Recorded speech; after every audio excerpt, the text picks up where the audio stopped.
잘하는 줄 다시 한번 깨닫습니다. 하나님께서 크게 기뻐하시고 영광 받으신 줄로 믿습니다. 내년 봄에 노회 성가합창제에는 우리 여신도 합창단이 한번 나가봤으면 좋겠다고 강력히 추천하는 바입니다. 내려온 찬양 참으로 감사합니다. 오늘은 종려주일입니다. 예수님께서 예루살렘에 입성하신 날을 기념하는 주일이죠. 해마다 우리는 이 주일을 맞이합니다만 이 주일을 참 송구스럽습니다. 한편 환영을 받으면서 들어가시지만 예수님은 우시면서 들어가셨거든요. 예수님께서 예루살렘 성으로 들어가실 때 수많은 사람들이 무리를 지어 성문 앞으로 나와서 주님을 환영하였습니다. 순수하고 착한 마음을 가진 사람들은 예수님이 곧 하나님께서 보내시기로 약속하신 그 메시아이심을 확신하였기 때문에 조금도 의심하지 아니했기 때문에 기뻐 환영하였습니다. 저들은 기뻐 뛰며 호산나 찬송하리로다 주의 이름으로 오시는 왕이여 외쳤습니다. 하늘에는 평화요 가장 높은 곳에는 영광이요 라고 외쳤습니다. 대단한 찬양입니다. 정말 주님을 향한 정말 격조 높은 그런 예우를 갖춘 환영이요 찬양이었습니다.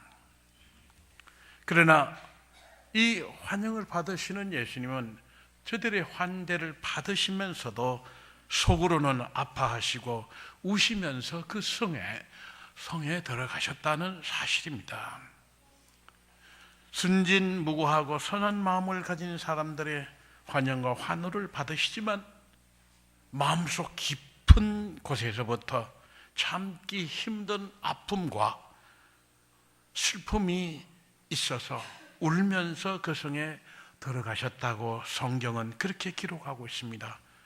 오늘 41절 성 가까이 오시어 성을 보시고 우셨다고 그렇게 성경은 증거하고 있습니다. 그 아픔의 그 슬픔의 근원이 어디 있고 그 눈물의 원인은 어디 있는가 하는 것입니다. 그것은 거룩한 도성, 세상에 빛이 되고 하나님께 영광을 돌려야 할 예루살렘이 죄악으로 가득한 도성이 되었고 그 백성의 지도자들은 죄악의 앞잡이요 그 백성을 구원의 길로 인도하지 못했기 때문에 주님께서는 슬퍼하시고 아파하셨을 것입니다. 또 장차 예루살렘이 멸망하고 파괴될 것을 보셨기 때문에 돌 하나도 돌 위에 놓이지 않는 앞으로의 예루살렘의 미래를 내다보셨기 때문에 슬퍼하시고 우셨을 것입니다. 그런데 성전마저 예루살렘 안에 있는 성전마저 거짓과 부패와 추악함으로 가득 채워져 있는 것을 보십니다. 너희들이 강도의 소굴로 만들어 놨다고. 내 집은 기도하는 집일 터인데 하나님께 영광을 돌려야 할 집인데 거룩한 곳이어야 하는데 이곳이 사악한 백성의 지도자들이라고 하는 자들이 종교 지도자들이라고 하는 이들이 자기네들의 그 수입을 얻기 위해서 사악한 짓을 하는 그런 곳으로 바꿔놓았다고 하는 것 때문에 주님은 슬퍼하셨을 것입니다. 한편 예수님은 이제 자신을 죽이려고 음모를 꾸미는 사람들의 음모를 알고 계시고 자신이 가야 할 고난의 길을 보시고 자신이 짊어져야 할 십자가의 짐을 내다보시기에 더욱 슬프고 아프셨으리라.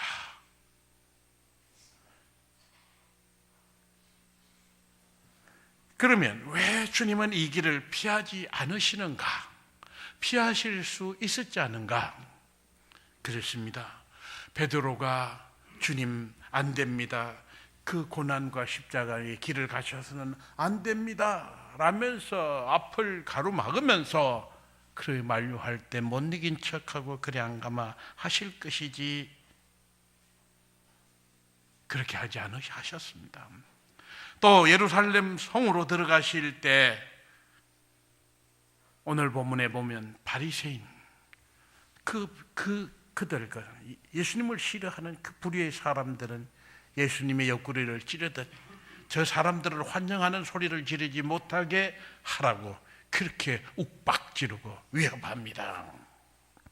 그때 모른 척하고 그냥 돌아놓아 버리실 수도 있으셨을 텐데 음모를 꾸미고 체포하고 신문하고 회유할 때 단 한 번이라도 그 과정에서 그들의 요구대로 머리를 굽혔으면 무릎을 꿇었으면 이 고난과 이 죽음은 면할 수 있었을 텐데 겟세마네 동산에서 하나님 앞에 기도드릴 때에 내 뜻대로 마옵시고 아버지의 뜻대로 하옵소서 하지 않고 그냥 내 뜻대로 들어주세요라고 할 것을 하지 않으셨습니다. 마지막으로 본디오 빌라도가 나에게는 너를 죽일 권세도 있고 살릴 권세도 있다고 그렇게 말하면서 회유할 때에 그때라도 그냥 회유 당했으면 될 터인데 그렇게 하지 않으셨습니다. 끝까지 주님은 이 길을 피하지 않으셨는데 왜인가? 무엇 때문에 주님은 이 고난의 길, 십자가의 길을 끝까지 가시는가? 그것은 예수님께서 이 땅의 모든 인생을 사랑하시기 때문에 극진히 사랑하시기 때문에 저들을 버릴 수 없으시기에 이 길에서 벗어나거나 이 길 가는 것을 중단할 수 없으셨습니다. 예수님은 무엇보다 우리 생명을 가장 귀하게 여기시기에 우리 생명을 포기할 수 없으셨기에 주님은 이 길을 가다가 중단하실 수가 없으셨습니다. 주님은 멸망길에 놓인 생명을 구해내시고 저들에게 영원한 생명을 주시기 위해서 멸시당하시고 조롱받으시고 고난과 죽음의 십자가의 길을 묵묵히 걸어가신 것입니다. 눈물을 흘리시면서 그 아픔을 가슴에 안고 걸어가시는 것입니다. 주님 그 예루살렘에 입성하시는 모습을 우리는 정말 제대로 이해하고 우리 가슴으로 느낄 수 있어야 할 것입니다. 그러나 이 주님이 가시는 길은 결코 약한 자가 가는 길이 아닙니다. 패배자가 가는 길이 아닙니다. 어리석은 자가 가는 길이 아닙니다. 억지로 끌려가는 것이 아닙니다. 주님은 모든 인생을 위하여 생명을 위하여 구원을 이루시기 위해서 예수님은 스스로 결단하시고 이 길을 걸어가시는 것입니다. 사랑하는 여러분, 여기서 우리는 사람의 생명 가치를 한번 생각해 보도록 하십시다. 오늘 우리 사람들 한 사람 한 사람의 인생의 가치, 생명의 가치는 어떠합니까? 예수님은 한 사람의 생명을 천하보다 귀하다 그렇게 말씀을 하셨습니다.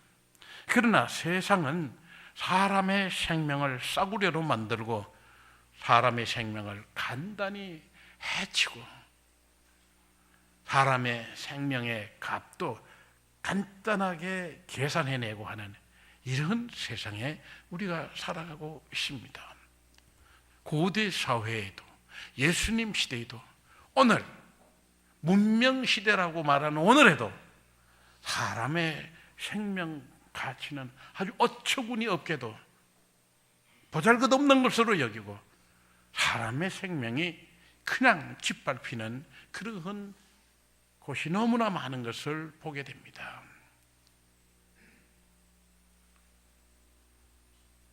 최근에 일어났던 일들부터 한번 짚어보십시다. 울산과 칠곡에서 일어난 의붓자식 살해 사건, 재판부는 울산 사건의 그 학대 살인자에게 징역 15년을 선고했고, 칠곡 사건은 10년, 그리고 남편에게는 3년 징역형을 선고했습니다. 울산 아이가 죽은 것은 둘 다 8살 아이인데요. 최영석 권사님 어디 계세요? 둘째 손자 가온이가 지금 금년에 학교 들어갔죠? 8살이죠. 조그만 거 가온이. 그 나이입니다. 학교에서 소풍을 가는데 나도 소풍 가고 싶다고 했습니다. 계모에게. 나도 소풍 가고 싶죠. 그 말을 했는데 이 아이를 얼마나 폭행을 가했는지 갈빗대가 16개가 부러지고, 그 부러진 갈빗대 하나가 폐를 찔러서 그 자리에서 죽었습니다. 징역 15년이라고 했는데요. 칠곡 사건은 역시 계모가 그 아이 배고프다고 했다고 그 애를 밟아서 죽였습니다.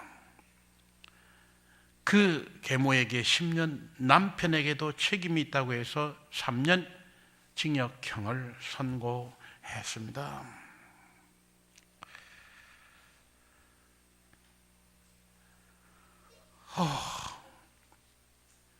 이게 개인 한 사람의 사건이 아니요, 한 가정의 사건만은 아니라고 봅니다. 이런 일들이 그 가정에서 그 사람에게서만 일어나고 있는 것이 아니기 때문입니다. 지난해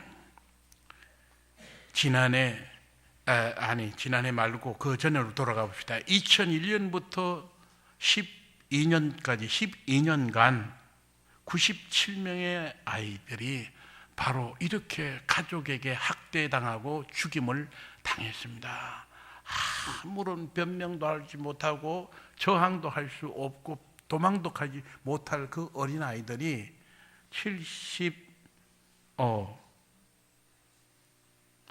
맞아 죽은 아이가 97명이었습니다. 그리고 지난 한 해만 해도 아동학대 신고 건이 1만 건이 넘었고 10명이 죽었습니다. 어린 생명, 이 아이들은 정말 보살펴야 할 아이들입니다.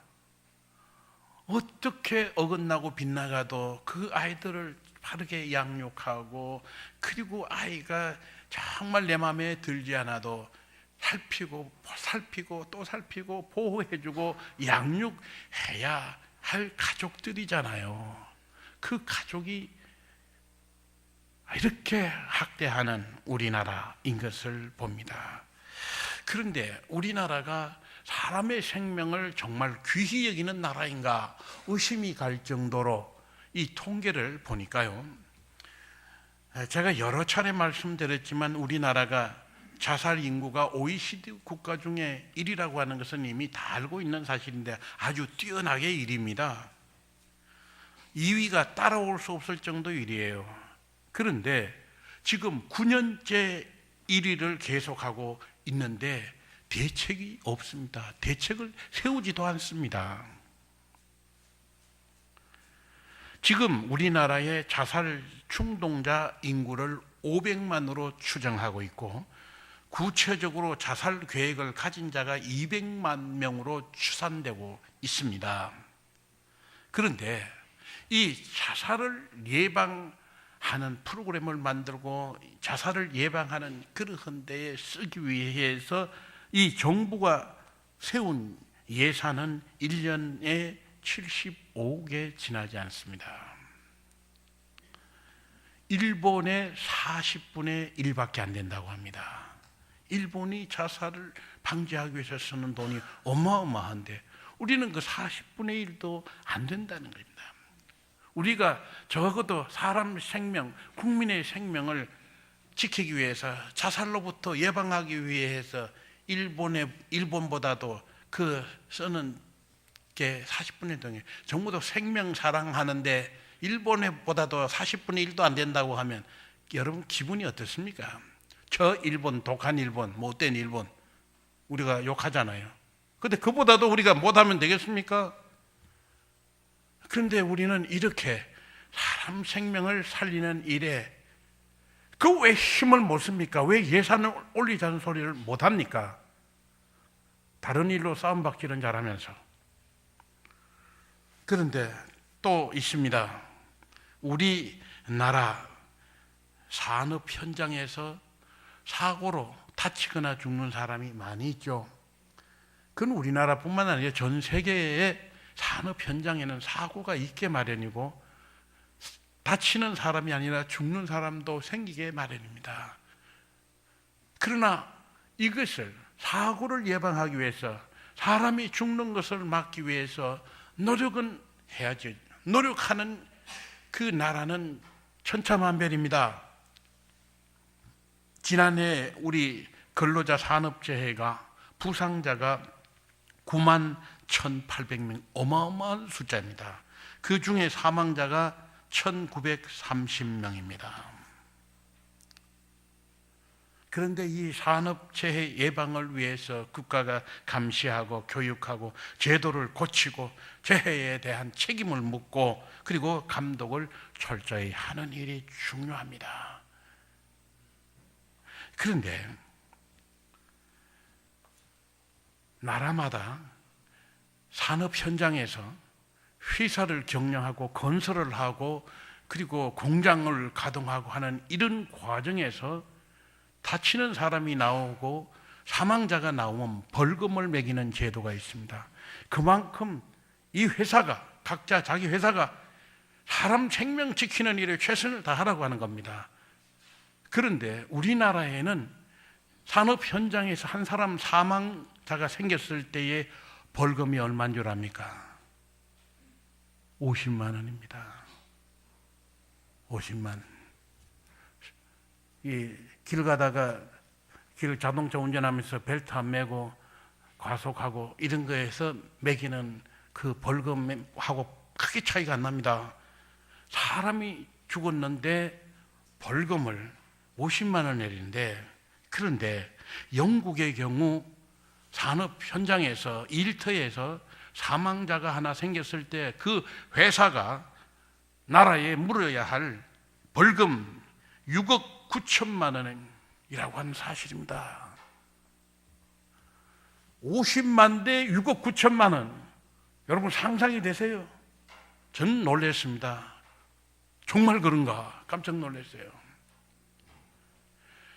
너 공장에서 너 회사에서 한 사람도 다치거나 죽는 사람이 없도록 해라. 한 사람이라도 너 현장에서 죽는 일이 있으면 너 회사 망한다. 문 닫아야 된다. 그렇게 하는 나라가 생명을 귀히 여기는 나라입니까? 우리나라 같이 사람 죽어도 한 사람 죽으면 50만 원, 10명 죽으면 500만 원, 그리고 100명 죽어도 5천만 원밖에 벌금이 안 되는 이런 나라가 생명을 소중히 여기는 나라입니까? 오늘 우리 사회에서 그저 학교에서 사람을 그냥 이 폭행 사건이 학교에서 일어나고 그리고 가정폭력이 일어나고 그리고 가정에서 아이들이 부모의 손에 맞아 죽고 하는 이런 일들이 우연이 아닙니다.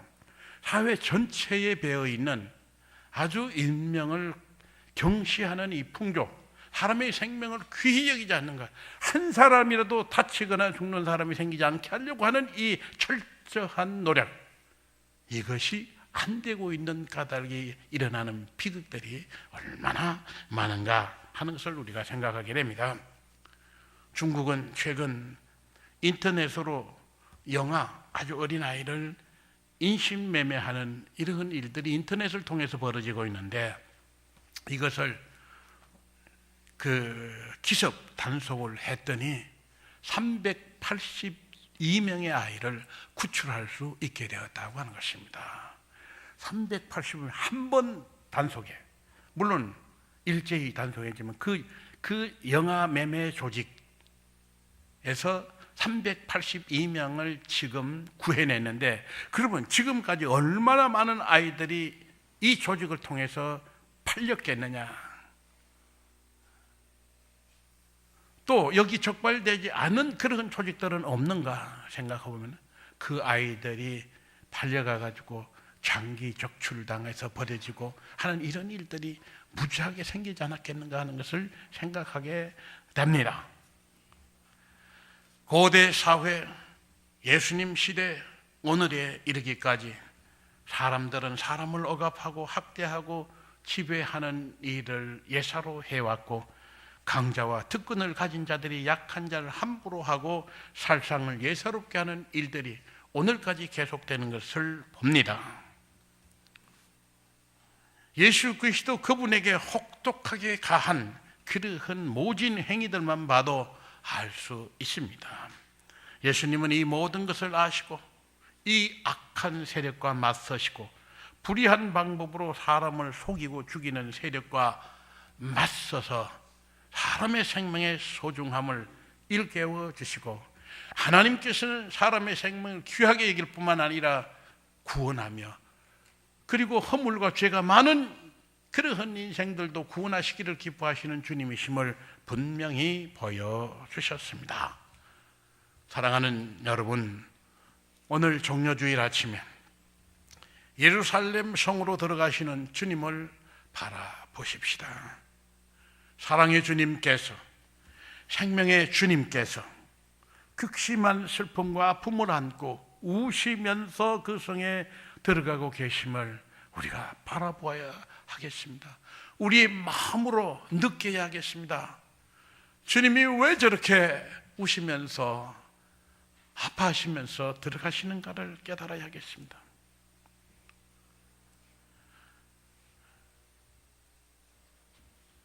세상의 가장 악한 자들과 주님의 적대자들은 위협하고 조롱하고 창끝을 주님께로 겨누고 있는 것도 우리가 보아야 하겠습니다. 그러나 주님은 어떤 위협에도 굴복하지 않으시고 이 길을 가고 계십니다. 그것은 오직 주님의 사랑 때문에 주님께서 생명을 살리기 위해서 그렇게 가고 계시는 것입니다. 우리 모두 어리석고 못난 사람이며 악한 죄인임에도 주님은 우리를 사랑하시기 때문에 이 길을 가고 계십니다. 이 길 말고는, 이 방도 외에는 우리를 용서하시고 살려낼 길이 없으시기에 오직 생명 구원을 위해 이 길을 가고 계십니다. 사랑하는 여러분, 주님의 놀라운 사랑과 은혜에 감사하며 주님이 가시는 한 걸음 한 걸음을 뒤따르는 여러분 되십시오. 특별히 이번 한 주간은 정말 주님의 한 걸음 한 걸음, 한 말씀 한 말씀의 의미를 새기면서 주님의 그 발자취를 뒤따라 밟아가는 그런 여러분 되시기를 바랍니다. 그리고 놀라운 주님의 부활의 아침을 주님과 함께 맞이하는 여러분 되시기를 주님의 이름으로 축원합니다. 사랑이 많으신 하나님, 우리를 사랑하시기에, 우리를 구원하시기 위해서 하늘 높은 보좌를 두고 이 땅에 오셔서 우리를 위해 고난과 십자가가 있는 길을 가시는 주님, 주여 송구할 뿐입니다. 부끄러울 뿐입니다.